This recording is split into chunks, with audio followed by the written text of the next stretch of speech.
Former White House Rugrat Chelsea Clinton believes marijuana may have some therapeutic benefits, but she also thinks the herb may be killing people in states where it has been made legal.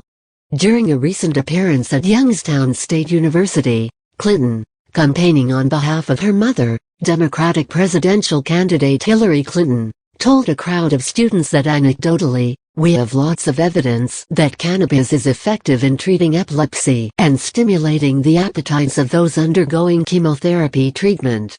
But she then went on to say that there are still some public health concerns associated with pot consumption due to recent deaths in Colorado.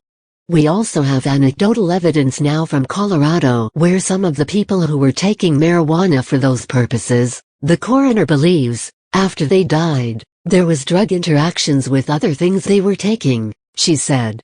Although there is no documented evidence that marijuana has ever contributed to the death of a single human being in the thousands of years it has been used by civilizations across the globe, prohibitionists often dig deep into their sagging bags of propaganda to convince the average citizen that the effects of cannabis can be both devastating and deadly.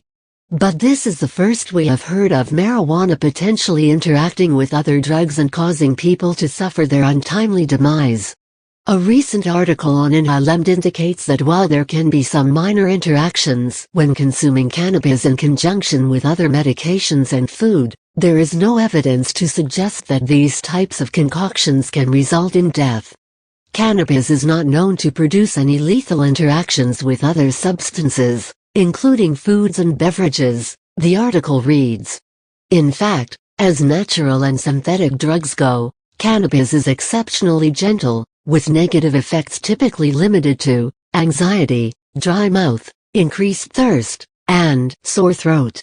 The article, which was penned by Dr. Jordan Tischler, an expert in the field of cannabis medicine, goes on to explain that while marijuana isn't physically harmful, when mixing it with alcohol, antidepressants, antihistamines and muscle relaxants, the stoned effects can be often amplified, giving the user the feeling of being more intoxicated or in a deeper state of relaxation.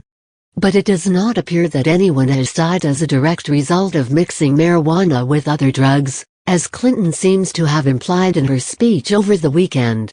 Using marijuana in combination with other substances is substantially safer than blending most other types of medications, the article continues. Chelsea Clinton did, however, take the opportunity to reiterate her mother's stance on states' rights and the pursuit of more medical marijuana research. But, her comments, once again, seem to imply that marijuana could be what the federal government claims, a dangerous drug. "We just need so much more data than we have so that people who might benefit have the chance to benefit, people who might be in danger are protected," Clinton said. "So absolutely, my mom strongly supports the need for more rigorous study and then subjecting it, as we do kind of everything else that might have a medicinal purpose, to FDA approval, scrutiny and ultimately regulation." Hillary Clinton has said throughout the majority of her campaign that she plans to remove cannabis from its Schedule I listing if she is elected into the presidency this November.